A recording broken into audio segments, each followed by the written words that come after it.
더불어민주당 인재 영입 7호 이용우 대표이사님 모셨습니다. 스톡 옵션 포기하신 거 액면가 26억 원. 이건 있으나 없으나 우리 돈은 아닌 것 같다. 저 같았으면 등짝습니다.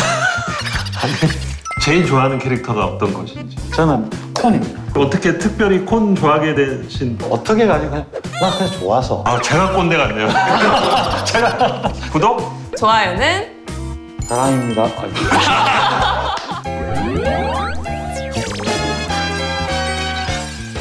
국내 유일의 본격 정치 예능 의사소통 TV 시작하겠습니다. 원장 준홍입니다. 안녕하세요. 부원장 김현지입니다. 네, 오늘 또 더불어민주당 인재 영입 7호 어마어마하신 분이 나오셨습니다. 국내 최고의 혁신 금융 전문가, 30년 경제 현장에서 전문성을 쌓으신 카카오은행 이용우 대표이사님 모셨습니다. 안녕하세요. 이용우 대표님의 양력을 우리 부원장이 간략하게 브리핑하겠습니다. 이용우 대표님께서는 64년생 57세이시고요. 강원도 춘천 출생입니다. 부산에서 초중고를 마치셨고 서울대 경제학과에서 학석, 박사 모두를 취득하셨습니다. 존스홉킨스 대학 방문연구원도 지내셨고요. 현대 계열에 오래 계셨어요. 현대경제연구원, 현대그룹 종합기획실, 현대자동차 전략기획실 및 M&A, 현대투자신탁증권 시니어 이코노미스트, 한국투자금융지주 전략기획실장, 한투증권 자산운용본부장, 한투신탁운용 최고투자 책임자까지 지내시고 현재는 카카오은행, 카카오뱅크 대표이사로 계십니다. 야, 정말 화려하십니다. 대표님 우선 강원도 춘천에서 태어나시고 부산에서 학교를 다니셨습니다. 네. 아버님이 직업군인이셨어요. 예. 가사관이셨는데 네. 군인이었기 때문에 당연히 뭐 전방에서 태어났고요. 그러다가 아버님 월남 파병을 하시면서 이모님이나 친인척들이 부산에 있어서 그때 부산으로 네. 이사를 한 겁니다. 대표님 워낙 이 스토리가 빵빵하기 때문에 유년 시절 얘기는 여기서 마치도록 하겠습니다. 지금 굉장히 네티즌들이나 사람들이 너무너무 놀랍고 궁금해하는 것이 스톡 옵션 포기하신 거. 그게 액면가 26억 원. 이게 정말 환산이 이렇게 되는 건지랑 어떻게 포기하시게 됐는지. 스톡옵션이라고 하는 건 주식을 살 수 있는 권리입니다. 카카오뱅크가 상장을 했을 때 가격이 얼마 될지 모르지만 저는 52만 주를 5천 원 단가로, 그러니까 26억이죠. 살 수 있는 권리입니다. 그 돈을 주고 사야 되죠. 그리고 네. 그게 시장가가 얼마면 바로 팔면 그 차액 자체가 저희 그 소득이 되는 거죠. 그게 만약에 5천 원이 만 원이 되면 26억이 수익인 거네요. 예, 대표님이 포기하시면 이 권리는 누구한테 돌아가요? 회사로 돌아갑니다. 회사로요? 회사의 가치로. 포기하기 쉽지 않으셨을 것 같은데. 쉬웠다고는 생각할 수가 없겠죠. 예. 개인적으로. 네. 근데 제가 누구보다도 사회적으로 혜택을 많이 받은 사람입니다. 오히려 혜택을 받은 걸 돌려줘야 되는데, 그리고 그 돈 가지고 저희 아내하고 여러 번 이야기했던 게 이건 있으나 없으나 우리 돈은 아닌 것 같다. 그리고 언제나 이건 사회적으로 돌려줘야 될 돈인 것 같다. 그렇기 때문에 의사결정을 하는 데서는 쉽게 내릴 수 있는 결론이었습니다. 근데 부인께서 정말 대단하신 것 같아요. 저 같았으면 남편이 26억 원 스톡옵션 포기했다 그러면 등짝습니다. 갈겨줘야 되는 거예요. 인재 영입 진행할 때 예. 그때 이제 나왔던 말씀이 우리 아들한테 권할 만한 직장이 없는 사회를 물려줄 수는 없지 않냐. 예. 권할 만한 직장이라는 걸 어떻게 정의하실 수 있을지. 제 아들이 마침 요번에 이제 취직을 하긴 했었는데. 했습니까? 예. 예. 근데 카뱅입니까? 아닙니다. 가병은 될 수가 없습니다. 이해상충과 이런 것 때문에 예. 절대 할 수 있는 일은 아니고요.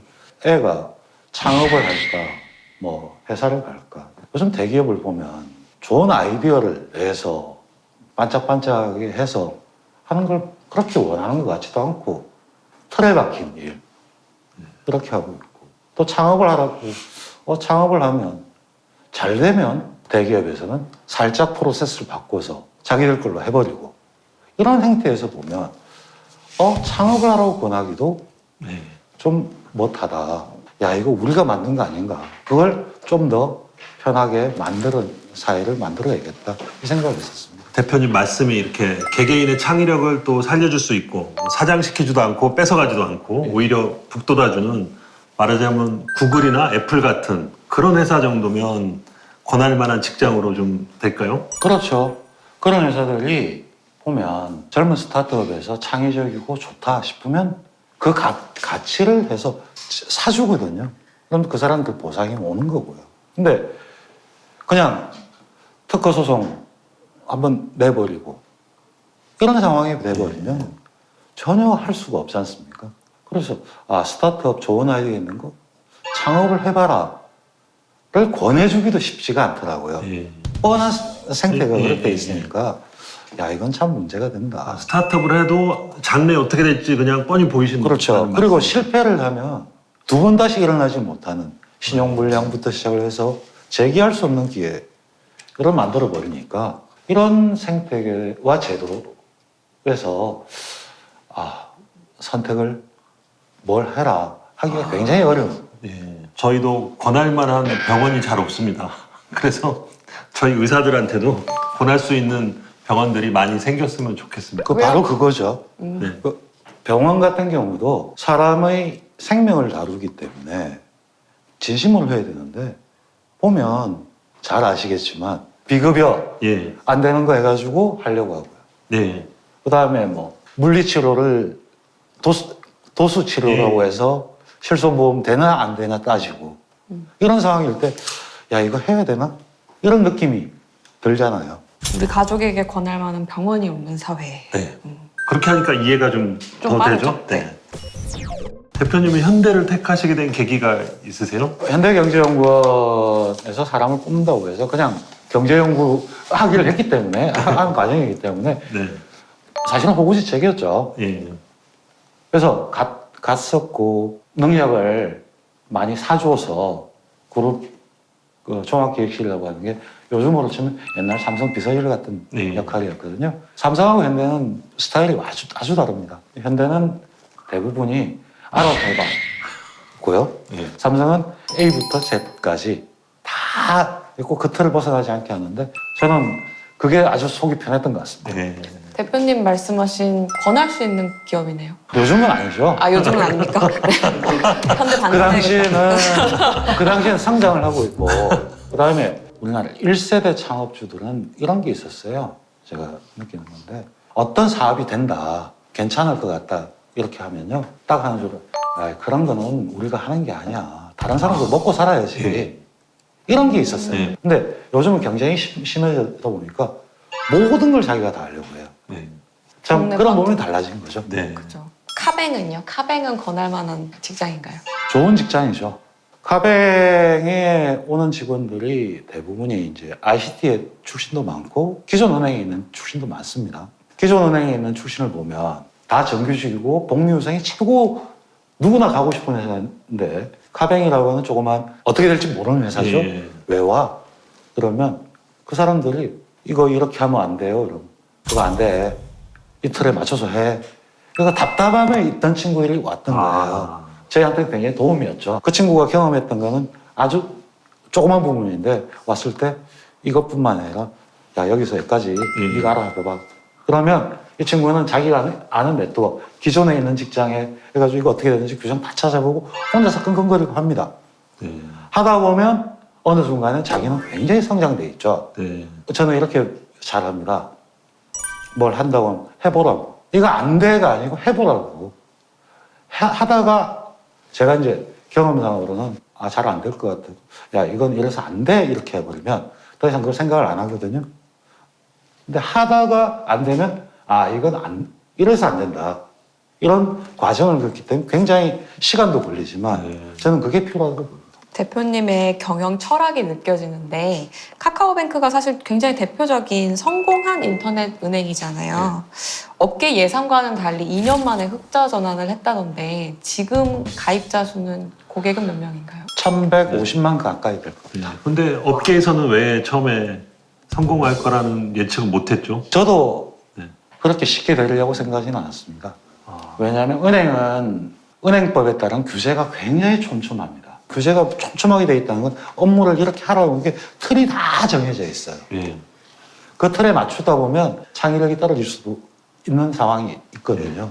근데 그걸 그 틀에 맞추는 거, 예. 그다음에 창의력 이런 것들을 결합을 하기 위해서는 굉장히 힘든 과정이 있었던 거죠. 카뱅이 처음에 성장할 때 카카오뱅크를 다운받으면 이모티콘을 주거나 아니면 카카오 프렌즈 캐릭터 카드를 증정하는 이벤트를 했는데 보면서 굉장히 획기적이라고 생각했거든요. 대표님 아이디어인가요? 아닙니다. 어떻게 회사를 대표 혼자가 아니고요. 직원들을 그렇게 해놓고 이거 어떻게 했으면 좋겠냐 계속 이야기를 하다 보면 뭐가 나옵니다. 이게 효과가 있을까? 하시면 이거 IT 쪽에서 효과가 있는 겁니다. 그래, 해보죠. 이런 과정을 거친 거죠. 그러니까 중요한 거는 야, 이거 안 되는 거야. 뭐 쓸데없는 거야. 왜 자꾸 일 방해되게 쓸데없는 소리 하니? 하기 시작을 하면 어느 순간 다 입을 다물어 버립니다. 근데 해봐. 그 다음에 제가 자산 운용을 할 때도 그런데요. 뭐 주식이나 채권 가지고 아침마다 회의를 했을 때 제가 이야기를 하면 안 됩니다. 다른 사람이 직급에 관계없이 다 이야기를 해야지만 아니면 제가 이거 안 좋은 것 같아 이러면 조금 있으면 전부 거기에 맞춰서 답을 하잖아요. 그러면 안 되는 거거든요. 민주적인 의사결정. 이게 교육제도에서도 좀 나오는데 우리나라 학교에서 질문 있습니까? 그러면 질문 안 하잖아요. 미국 같은 경우나 이렇게 보면 질문을 하면 첫 번째 답이 굿 퀘스천이라고. 아무리 쓸데없는 말이 안 되는 질문에도 굿 퀘스천인데 너 왜 그렇게 생각했니? 물어보다 보면 자기가 말하면 자기 스스로가 이거 꼬였네. 잘못했어요. 하지만 거기에 보면 새로운 게 툭 우리가 생각하지 못한 방식이 있었구나. 발견을 할 수 있는 거거든요. 사실 지금 우리 사회에 있어가지고 그런 현상이 없는 거예요. 없다 보니까 자꾸 그러니까 나온 게 라떼이즈 호스가 나오는 거죠. 자꾸 젊은 친구들이 이렇게 얘기한 걸 그런 쓸데없이 틀린 얘기 하지 마가 아니고 왜 그러는데 보다 보면 우리하고 사고하는 체계가 다르고 감성이 다르기 때문에 그 감성에 맞춰서 같이 이야기해야 되는 거예요. 이게 가장 중요하다고. I have a question. 예. 네. 굿 퀘스천입니다. 예. 카카오 프렌즈 캐릭터 중에 제일 좋아하는 캐릭터가 어떤 것인지. 보통의 경우에 했을 때 라이언이 제일 맞아요. 많이 나갔고요. 아니 많이 나간 거 말고 대표님이 좋아. 저는 보시면 네네. 어? 그 카드 있으시구나. 저는 콘입니다. 짠! 예. 오. 있으세요? 없으세요? 저는 아예 계정이 없습니다. 카뱅 안 쓰세요? 어떻게 그럴 수가 있어요? 아니 오늘 가입하겠습니다. 한번 해보세요. 네. 콘을 어떻게 특별히 콘 좋아하게 되신 아니 좀 예뻐서요, 그냥. 예뻐서. 예뻐서. 그러니까 거기서 어떻게 가니 나 그냥 좋아서. 제가 꼰대 같네요. 제가 죄송합니다. 반성하세요. 아이들에게 흙길이 아니고 꽃길을 만들어주고 싶다. 이 꽃길에 대해서 조금 더 자세히 말씀을 해주시죠. 이것도 어떤 게 꽃길이다 이런 것보다도요. 정책이나 해야 될 거는 그 환경을 조성을 해주는 거거든요. 그리고 너 여기서 마음대로 해. 하다 보면 나 이거 재밌어. 하면서 이걸 할 수 있게 해줘야 되죠. 저는 그게 더 중요하다고 봅니다. 네. 그러니까 상명하복식, 주입식 이런 거 아닌 뭔가 좀 자기가 발휘할 수 있는. 발휘하고 네. 그게 시간이 많이 걸립니다. 네. 처음엔. 예. 근데 시간이 많이 걸릴 것 같지만 지나고 보면 그게 오히려 지름길이 돼요. 그 꽃길이 이제 개개인한테 그런 의미라면 각 기업한테는 이제 규제 같은 게 그걸 없애주는 게 꽃길일 것 같은데. 30년 동안 우리 사회에서 가장 많이 이야기되는 것들이 혁신을 하게 네거티브 규제 이야기가 나왔고 저도 네거티브 규제를 해야 된다는 입장입니다. 네거티브 규제라는 게 딴 게 아니거든요. 뭘 한다고 하면 그래 해봐 하는 거거든요. 근데 이렇게 한번 해보는 거에는 반드시 똑같이 가야 될 게 하나 있습니다. 책임입니다. 네. 저희 걸 예를 들어 드릴게요. 공인인증서를 안 쓰잖아요. 네. 안 쓰고 계좌 개설을 합니다. 규정에 보면 쭉 있습니다. 공인인증서 쓰면 은행한테 도움이 돼요.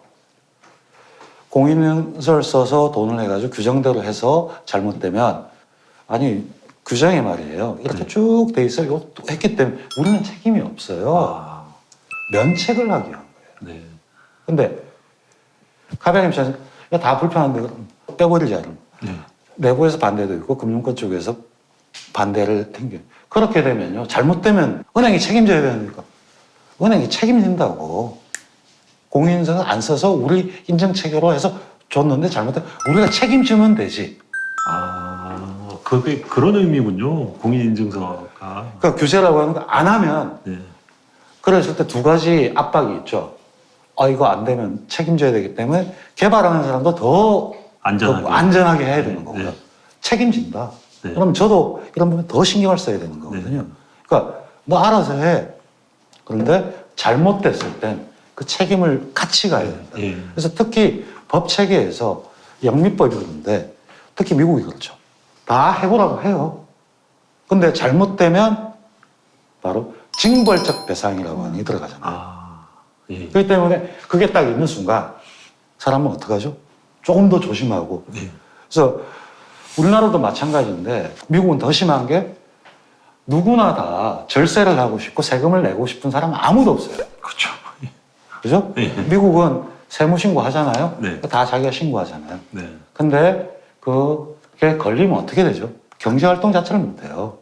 리스크가 너무 크잖아요. 네. 그러니까 자연스럽게 그게 같이 대칭을 이루고 네. 있으니까 성실하게 신고할 수밖에 신고할 수밖에 없는 거예요. 이거 잘못돼가지고 하면 네. 나는 영원히 경제생활을 네. 못한다. 이게 같이 가는 거거든요. 예. 그러려면 당연히 이 네거티브 규제와 이 책임이 같이 가야 되네요. 근데 만약에 그냥 규제만 완화시켜달라는 소리는 공짜로 나한테 돈 달라는 소리가 똑같은 소리예요. 예. 그럼 닭이 먼저인가요? 달걀이 먼저인가요? 테스트를 해야죠. 두 분 의사 선생님이잖아요. 예. 의료사고에 대해서 예. 누가 잘못된 처치에 의해서 부작용이 많이 생겼다. 네. 이러면 어떻게 되죠? 제가 소송을 딱 제기하면 예. 우리나라는 모든 게 소송의 입증 책임은 소송 원고가 지게 돼 있어요. 맞아요. 예. 저는 평범한 사람이고요. 의사분은 전문가예요. 전문가가 잘못한 걸 내가 입증을 하면 할 수 있을까요? 어렵죠. 굉장히 어렵죠. 거의 어렵잖아요. 그랬을 때 소비자 보호의 몇 가지는 입증 책임을 원고가 안 지고 전문가가 져라. 이래버리는 거예요. 그러면 의사 입장에서는 아까 처방의 오남용이라든지 과잉진료라든지 이거 잘못되면 내가 책임져야 되니까 좀 조심. 네. 이러면서 자율적 규제가 조절이 일어나는 거죠. 네. 뭐 이거 대충 했다가 안 되면 벌금 얼마 내고 훨씬 더 이익 보지. 이렇게 되는 게 아니잖아요. 네. 근데 이색 경험이 하나 있어요. 장재식 정책위 의장의 국회의원 보좌관을 하셨네요. 예. 언제 하셨어요? 92년 때인데요. 그 당시 이제 경제정책이나 그런 것들을 가지고 말씀을 많이 하시면서 도와달라고 제 친구인 하준이를 통해서 그래서 장하준 교수. 예. 네. 한번 예. 해봐야 되겠다 싶어서 경험을 했죠. 예. 그러면서 그 당시 대선 공약을 짤 때 정책위하고 조율도 하고 경제정책 부분에서 앞으로의 과제들이 뭔지 이런 것들을 한번 경험했었습니다. 저도 1년 반 정도 있었는데 진짜 힘들었어요. 되게 바쁘고. 근데 정책위 의장방에 계셨으면 더 바쁘셨을 것 같은데. 많이 바빴죠. 그래서 원망 듣는 것 중에 하나가 저희 애가 그 당시에 태어났는데 제가 병원을 못 갔었거든요. 태어날 때 네, 산부인과를 못 가신 거네요. 그래서 좀 원망을 좀 들은 거죠. 그 같은 분인가요? 권할 만한 직장이 없다 하셨죠? 예. 요번에 취직한 그 아들 예, 예. 말씀하시죠? 근데 아주 번듯하게 잘한 것 같습니다. 그때 국회 경험이 있으셨던 걸 보면 원래 정치에 관심이 있으셨던 것 같아요. 정치에 관심을 있었다기보다도 경제정책 이런 것들에 관심이 많았죠. 경제정책의 가장 중요한 부분 중에 하나가 국회고 국회가 어떤 역할을 해야 될지 이런 부분에 대해서 항상 이해를 하고 있었고 그리고 그러면서 정치가 중요하다. 남들 정치 그건 난장판이고 그 일하는 거 없다고 하지만 아마 비서관을 해보신 분들은 알 텐데 얼마나 많은 일들과 다양한 계층의 소리 이걸 수렴하는 물밑의 작업이 얼마나 많고 그거 과정이 사실은 정책을 만드는 과정이 가장 중요하기 때문에 그건 이해를 하고 있었죠. 서울대 경제학과에서 학석 박사까지 따셨는데 전공을 선택하셨던 계기가 있나요? 흔히들 그 당시도 그렇고 요즘도 그랬습니다. 공부를 좀 하면 법대로 가라 했는데 그건 굉장히 싫더라고요. 그러니까 성격이 남들이 다 하는 거는 일단 아닌 것처럼 생각하는 습관들이 좀 있고요. 집이 그렇게 유복하지는 않았지만 이 경제적인 격차, 빈익빈 부익부 이야기에 대해서 관심이 많았고요. 그것 때문에 석박사까지 더 이론적으로 탐구를 해보고 싶었습니다. 그 꿈 아직 품고 계신가요? 저는 이 시대에 있어서 가장 중요한 과제인 것 같습니다. 지금 아주 유수의 경제학자들도 불평등 문제가 왜 생기는지, 그리고 그 결과가 오히려 경제 성장에 어떤 영향을 주는지, 이게 가장 경제의 핵심적인 이슈가 됐거든요. 그리고 정치나 모든 사회 영역에서 그 불평등을 어떻게 극복을 해야 할 건지, 정책적으로 해야 될 건지, 이건 가장 중요한 과제인 것 같습니다. 문재인 정부의 핵심 정책 중에 하나인 소득주도 성장에 대해서 어떻게 생각하시는지요? 불평등 문제를 야기했던 게 신자유적인 경쟁 체제의 결과였거든요. 2008년 이후에 이런 이슈가 나오는 이유는 기존에 보는 패러다임으로는 이 문제는 극복될 수가 없다. 새롭게 접근을 하고 새롭게 해석을 해야 된다는 겁니다. 그러면 우리가 지금까지 뭐 낙수효과 등등 이렇게 하면서 정책을 썼던 거는 더 이상 효과가 없다는 게 이제 됐고, 새로운 패러다임으로 전환을 해야 된다는 그런 입장이죠. 그 측면의 하나가 소득주도 성장론이라고 생각을 합니다. 물론 소득주도 성장의 내용은 여러 가지가 있을 수 있는데 그 방향을 바꿔서 새롭게 접근하는 부분에서 맞다고 봅니다. 그리고 당연히 그렇게 가야 될 길인데, 근데 굉장히 오랫동안 쌓여왔던 패러다임을 바꾼다는 게 하루아침에 바뀔 수가 없습니다. 여러 가지 과제들이 하나씩 보태져야지만 바뀔 수가 있거든요.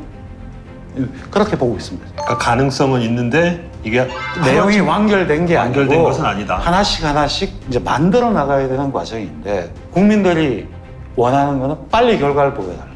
예. 근데 어떤 경우도 뭘 일을 할 때도 빨리 결과라고 하는 게 절차가 있는 거고, 또 변화를 하는 게 쌓여가지고 어느 순간에 일어나는 거지, 그거 잘못됐다 이렇게 할 수 있는 일은 아니라고 봅니다. 그러면 이제 향후에 그 결과가 나올 때까지 그냥 경제를 잘 모르는 사람들이 어떤 점을 신경 써서 노력을 한다든지 주시한다든지 그런 게 있을까요? 소득주도 성장 이후에 또 이제 나왔던 이야기 그거죠. 소재품 장비 있잖아요. 예. 자, 일본의 무역 규제 때문에 뭐 불화수소라든지 예. 이런 거 안 됐었잖아요. 이것도 보면 사실상 대기업의 잘못 또는 체계가 그렇거든요. 어떤 이제 불화수소를 쓰려고 하는데 일본에서는 완성된 제품이에요. 예. 순도가 99.9%고, 근데 값이 100원이에요. 근데 국산 해보니까 99.99까지는 안 가더라도 9 정도 돼요. 예. 근데 이게 100원이 아니고 120원인 거예요. 그러면 그 회사에 있는 조달하는 입장에서도 당연히 이거 써야지, 싼 거. 예. 이러다 보니까 혼자만 자기 편한 것만 하려고 하다 보니까 한쪽만 키워가지고 다른 문제가 생겼을 때 여기에 묶여버리는 네. 현상이 발생했잖아요. 네. 이런 부분들도 같이 그 기업도 그렇고 하나가 아니고 내부에서 대체하려고 하는 이런 정책적인 노력, 그리고 기업도 그거에 대해서 자신이 한쪽이 끊어졌을 때 바꿀 수 있는 체계를 갖춰 놔야 되는 거죠. 그런 생태계를 구축을 해야 되는데 그냥 편한 거, 싼 것만 하다 보니까 이런 현상이 발생한 거죠. 대표님 말씀하시는 거 들어보면 그 사회 전반의 경제 활동에 대한 애정과 성찰이 느껴지는데, 혹시 갑자기, 그러니까 물론 제안을 받긴 했지만 정치로 들어오는 게 쉽지 않았을 것 같은데요. 어떻게 결정하게 되셨어요? 초기에 정치 경험도 있었고요.